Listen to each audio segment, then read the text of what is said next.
बिस्मिल्लाहिर्रहमानिर्रहीम। नाज़रीन अस्सलाम वालेकुम, मैं हूँ इमरान वसीम। नाज़रीन आज 23 जुलाई है, दिन है हफ्ते का और साल 2022। नाज़रीन आज के प्रोग्राम में एक बड़ी ख़बर आपके साथ शेयर करेंगे, जिसमें आप तमाम नाज़रीन को ये बताएंगे कि वज़ीर आला पंजाब चौधरी परवेज़ इलाही का वो कौन सा फ़ैसला है जिसके ज़रिए सियासी मुखालफिन के खेल का पासा पलट दिया गया। वो कौन सा फ़ैसला है जिसके ज़रिए साबिक़ सदर आसिफ अली ज़रदारी और चौधरी शुजात हुसैन की इमरान खान और परवेज़ इलाही के ख़िलाफ़ खुफिया सियासी चाल को नाकाम बना दिया गया। और ये भी आपको बताएंगे कि परवेज़ इलाही के इस बरवक्त फ़ैसले के ज़रिए पाकिस्तान तहरीक इंसाफ कितनी बड़ी सियासी नाकामी से, कितनी बड़ी सियासी शर्मिंदगी से बच निकलने में कामयाब हुई है। ये सारी तफसीलात आज की इस ख़बर में आप नाज़रीन के साथ हम शेयर करेंगे। लेकिन सबसे पहले आप दोस्तों से दरख्वास्त भी करेंगे कि अगर मुनासिब लगे तो हमारे इस चैनल को सब्सक्राइब कर लें और बेल आइकॉन का बटन भी ज़रूर प्रेस करें। नाज़रीन आज के इस व्लॉग में जो बड़ी ख़बर आप नाज़रीन के साथ हम शेयर करने जा रहे हैं कि परवेज़ इलाही ने आखिर ऐसा कौन सा फ़ैसला किया है जिसके ज़रिए आसिफ अली ज़रदारी और चौधरी शुजात हुसैन की खुफिया चाल को नाकाम बना दिया गया। पाकिस्तान तहरीक इंसाफ एक बड़ी नाकामी से दो चार हो सकते थे अगर परवेज़ इलाही बर वक्त यह फ़ैसला ना करते। लेकिन नाज़रीन इस ख़बर की तफसीलात में जाने से पहले इस मामले का मुख्तसर सा पस मंज़र जानना भी इंतहाई ज़रूरी है। और पस मंज़र नाज़रीन बयान करना इसलिए ज़रूरी है ताकि आज जो ख़बर आप नाज़रीन के साथ मैं शेयर करने जा रहा हूँ उसे समझने में आप तमाम देखने, तमाम सुनने वालों को किसी किस्म की दिक्कत या परेशानी का सामना न करना पड़े।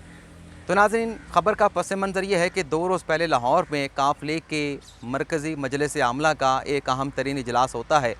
जिसकी सदारत करते हैं साबिक़ सेनेटर काफ लीग के सीनियर रहनुमा कामल अली आगा। इस इजलास में नाज़रीन 3 बड़े फ़ैसले किए जाते हैं। एक फ़ैसला तो ये किया गया कि चौधरी शुजात हुसैन को पार्टी की सदारत से हटा दिया गया। दूसरा फ़ैसला तारिक बशीर चीमा को पार्टी की सेक्रेटरी जनरल के अहदे से हटा दिया गया। और तीसरा फ़ैसला ये किया गया कि 5 रुकनी इलेक्शन कमीशन बनाया गया जिससे ये कहा गया कि आप इलेक्शन करवाएं, उम्मीदवारों के नॉमिनेशन लें और नतीजे का ऐलान करें कि इलेक्शन के नतीजे में काफ लीग का नया सदर कौन बनता है और काफ लीग का नया सेक्रेटरी जनरल कौन आता है। तो ये बड़ा अहम इजलास और बड़ा बरवक्त फ़ैसला परवेज़ इलाही की जानिब से किया गया। अगर नाज़रीन ये बरवक्त फ़ैसला ना किया जाता चौधरी परवेज़ इलाही की तरफ से तो इसका नुकसान पाकिस्तान तहरीक इंसाफ और परवेज़ इलाही ग्रुप को, परवेज़ इलाही की काफ लीग को क्या होना था। अब मैं वो चीज़ें आप नाज़रीन के सामने रख देता हूँ। लेकिन वो चीज़ें भी बयान करने से पहले यहाँ पर यह वाज़ेह करना भी ज़रूरी है कि काफ लीग की मरकज़ी मजलिस आमला में ये जो फ़ैसले हुए हैं इससे डिस्प्यूट किया गया चौधरी शुजात हुसैन के बेटे चौधरी शफ़ात हुसैन की तरफ से। और उनका ये कहना था कि एक तो चौधरी शुजात हुसैन जो स्पीकर, डिप्टी स्पीकर का इलेक्शन और अदम एतमाद होने जा रही है उस हवाले से कोई ख़त जो है वो चौधरी शुजात हुसैन नहीं लिख रहे। और चौधरी शफ़ात हुसैन ने यह भी कहा कि ये जो पार्टी सदारत से मरकज़ी मजलिस आमला का इजलास बुला के चौधरी शुजात हुसैन को हटा दिया गया है, तारिक बशीर चीमा को हटा दिया गया है, इसका अख्तियार कामल अली आगे पास नहीं था। बल्कि अगर मरकज़ी मजलिस आमला का कोई इजलास बुलाना भी था तो वो चौधरी शुजात हुसैन की इजाज़त से ही बुलाया जा सकता था। आल दो के ये मामला डिस्प्यूट हो चुका है। अब अल्टीमेटली जो फ़ैसला होना है वो इलेक्शन कमीशन में होना है। लेकिन फ़िलहाल ये जो फ़ैसला किया गया परवेज़ इलाही की तरफ से ये मरकज़ी मजलिस आमला का इजलास बुला के चौधरी शुजात हुसैन को और तारिक बशीर चीमा को काफ लीग से अलग कर दिया गया, इसका तहरीक इंसाफ और काफ लीग को बहुत ज़्यादा सियासी फ़ायदा हुआ है। अब नुकसान क्या होना था अगर ये बर वक्त फ़ैसला ना किया जाता वो मैं आप नाज़रीन के साथ शेयर कर देता हूँ। नाज़रीन आसिफ अली ज़रदारी और चौधरी शुजात हुसैन ये सोच रहे थे और जो मुलाकात होनी थी वो तो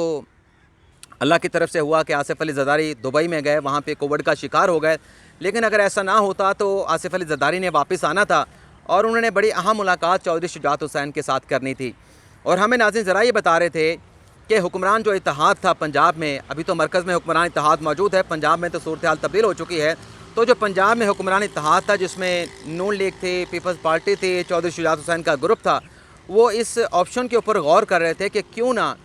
जो डिप्टी स्पीकर की रूलिंग के बाद एक सूरत हाल पैदा हुई है उस सूरत हाल को मुस्तक़बिल में अवॉइड करने के लिए काफ लीग को नून लीग में ज़म कर दिया जाए। और अगर नाज़रीन ऐसा हो जाता कि चौधरी शुजात हुसैन, आसिफ अली ज़रदारी और नून लीग के साथ मिल के काफ लीग को अगर नून लीग में ज़म कर देते, उसके बाद नाज़रीन अगर अदम एतमाद की तहरीक चौधरी परवेज़ इलाही के ख़िलाफ़ आती तो वो कामयाबी से जो है वो हमकिनार हो जाते, क्योंकि जब काफ लीग के जो अरकान पंजाब असम्बली नून लीग का हिस्सा बन जाते तो वो काफ लीग नहीं कहलाते बल्कि वो नून लीग के अरकान असम्बली बन जाते। इस सूरत में परवेज़ इलाही को सबसे पहले तो अपनी पार्लिमानी पार्टी में यानी नून लीग की पार्लिमानी पार्टी में अदम एतमाद का सामना करना पड़ता, और वहाँ पर अगर चौधरी परवेज़ इलाही डट जाते तो ज़ाहिर सी बात है कि वो अदम एतमाद की तहरीक जो है वो आसिफ अली जरदारी ने, चौधरी शुजात हुसैन ने और शहबाज शरीफ ने पंजाब असम्बली के ऐवान में लेके आनी थी, और वहाँ पर जो डायरेक्शन आनी थी वो नून लीग के जो पंजाब असम्बली में पार्लिमानी लीडर हैं उनकी तरफ से आनी थी, और उस अदम एतमाद की तहरीक में रोक दिया जाता जो काफ लीग के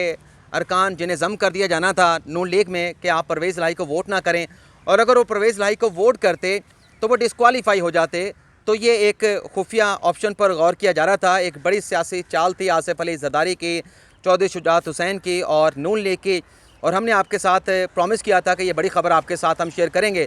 तो हमने नून लीग के लोगों से भी पूछा था, उन्होंने भी कहा था कि इस हवाले से तारिक रशीद चीमा कन्फर्म बता सकते हैं कि कब ये डेवलपमेंट हो सकती है, लेकिन नून लीग के एक वफाकी वज़ीर की जानिब से शिकवा किया गया कि हम कोई बात सोच रहे होते हैं, किसी बात पर हमारी एफ़र्ट चल रही होती हैं, लेकिन आप मीडिया वाले उस खबर को पहले ब्रेक कर देते हैं। तो अब चूँकि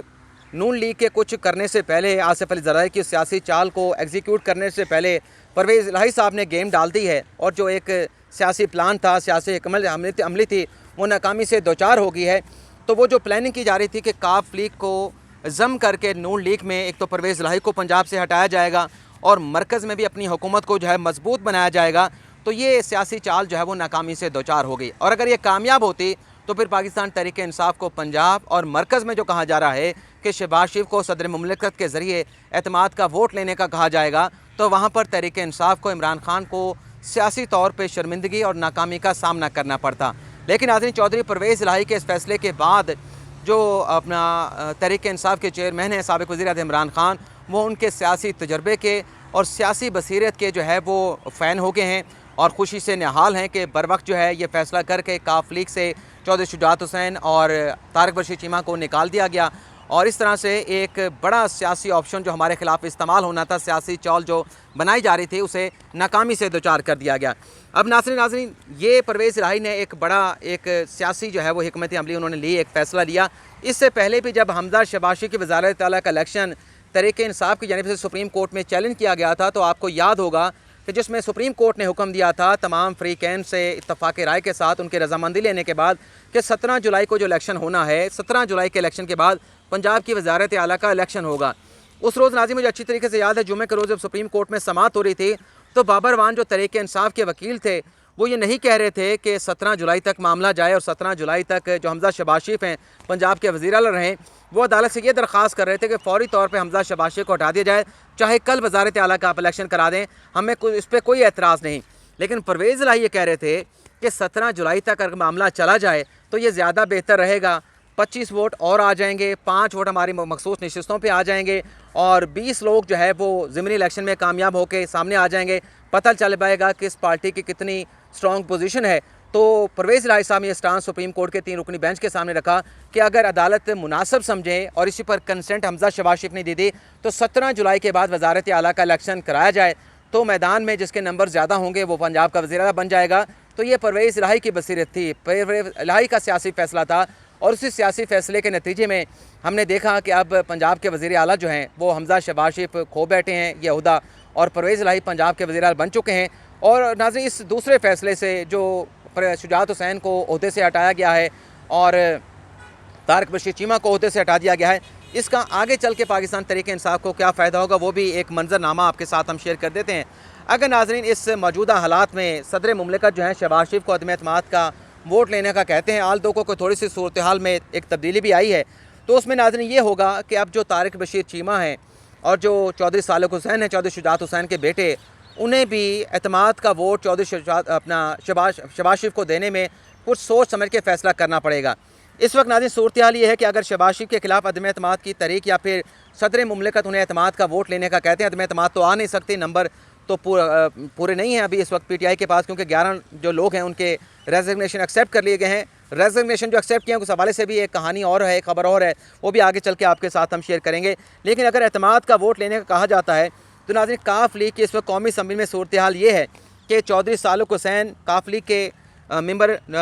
कौमी असम्बली हैं, हुसैन इलाही मेंबर कौमी असम्बली हैं, मोनिस इलाही मेंबर कौमी असम्बली हैं, तारिक बशीर चीमा मेंबर कौमी असम्बली हैं और रिज़र्व सीट से फ़राह खान जो है मेंबर कौमी असम्बली हैं। अगर नाज़रीन काफ लीग की पार्लियामेंट्री पार्टी में फ़ैसला हो जाता है, कसरत राय से फ़ैसला हो जाता है कि वोट जो है एतमाद का वो शहबाज शरीफ को नहीं देना, तो फिर इस सूरत में इस वक्त जो हालात पैदा हुए हैं, जो चौधरी शुजात हुसैन को और तारिक बशीर चीमा को ओहदों से हटा दिया गया है, तो फिर चौधरी शुजात अपना तारिक बशीर चीमा और सालिक हुसैन के लिए शहबाज शरीफ को एतमाद का वोट देना मुमकिन नहीं होगा, क्योंकि अगर वो पार्लियामेंट्री पार्टी की जो अक्सरियत राय का फ़ैसला होगा उससे इख्तलाफ करेंगे तो उन्हें अपनी सीटों से डी सीट होना पड़ेगा। तो ये भी एक सूरत हाल जो है वो डिवेल्प हो चुकी है। लेकिन आज इसके साथ साथ इसी सूरत हाल को देखते हुए कि पहली चाल हमारी नाकाम हो गई और इसमें हमें आगे चल के वफाकी हुकूमत में मसाइल का सामना करना पड़ सकता है इमरान खान की तरफ से, काफ लीग की तरफ से, तो उसका एक सद्देबाब तो ये किया गया कि 11 इस्तीफ़े PTI के एक्सेप्ट कर लिए गए हैं। और उसके साथ साथ नाज़रीन मैंने आपको ये भी बताया था कि ये इस्तीफ़े इसलिए एक्सेप्ट किए जाएंगे कि अगर PDM के इजलास में ये फ़ैसला हो जाता है कि हमने जो टेन्योर है असम्बली का वो पूरा करना है, तो फिर तो इस्तीफ़े एक्सेप्ट किए जाएंगे, क्योंकि काफ लीग के मर्जर काफ लीग की तरफ काफ लीग से चौधरी शुजात हुसैन और तारिक बशीर चीमा को निकालने के बाद जो सूरत हाल बन चुकी है, तो ये जो 2 वोट हैं तारिक बशीर चीमा का और चौधरी सालिक हुसैन का, इसके ऊपर भी सवालिया निशान पैदा हो चुका है कि एतमाद का वोट आया तो शहबाज शरीफ के लिए मुश्किलात पैदा हो सकती हैं। तो इसलिए PDM के इजलास में फ़ैसला नहीं किया गया कि हम बर वक्त कबल वक्त इंतखाबात की तरफ जाएंगे, तो इसलिए फ़ैसला किया गया कि चूँकि टेन्योर मुकम्मल करना है तो टेन्योर मुकम्मल करने के फिर ये भी फ़ैसला किया गया, जो तीसरा जो ऑप्शन है, हमने आपको 3 ऑप्शन बताए थे कि मौजूदा हालात में जो खान साहब ने हुकूमत के ऊपर अटैक करने का, चढ़ाई करने का फ़ैसला किया है, उसमें एक मैंने आपको ऑप्शन कुछ और बताया था, मुझे याद नहीं, दूसरा ऑप्शन ये बताया था कि इमरान खान जो है वो कबल इंतखाबात चाहते हैं, लेकिन ये दूसरा ऑप्शन जो है उस सूरत में जो है वो कारआमद जो है वह पीछे जा सकता है। अगर फ़ैसला किया जाता है कि हमने असम्बली के मियाद को पूरा करना है, तो फिर दूसरे ऑप्शन पर नहीं, वो तीसरे ऑप्शन पर जाएंगे कि PTI के जो इस्तीफ़े हैं और उन हलकों से इस्तीफ़े जहाँ पर कम मार्जिन से PTI के लोग कामयाब हुए थे, वहाँ के इस्तीफ़े फ़ौरी तौर पर एक्सेप्ट कर लिए जाएंगे। तो ये नाज़रीन आज का हमारा वीलॉग, इसकी डिटेल हमने आपके साथ शेयर की, लेकिन अगले वीलॉग में 2 बड़ी अहम खबरें आपके साथ हम शेयर करेंगे। ये जो नाज़रीन हुक्मरान इत्तेहाद ने PDM ने फ़ैसला किया है कि टेन्योर मुकम्मल किया जाएगा, ये टेन्योर मुकम्मल करने के हवाले से एक और ख़दशा भी PDM के जहन में था। वो ख़दशा क्या था, और जो उसमें फ़ैसला किया गया कि आर्टिकल 63 का एक और रेफरेंस सुप्रीम कोर्ट में दायर किया जाएगा, क्या दूसरा रेफरेंस सुप्रीम कोर्ट में भिजवाया जा सकता है, इस पर बड़ा मुफस्सल किस्म की तफसीलात, मुफस्सल किस्म का तबसरा अगले वीलॉग में आपके साथ हम शेयर करेंगे। इजाज़त चाहेंगे, अल्लाह हाफ़िज़।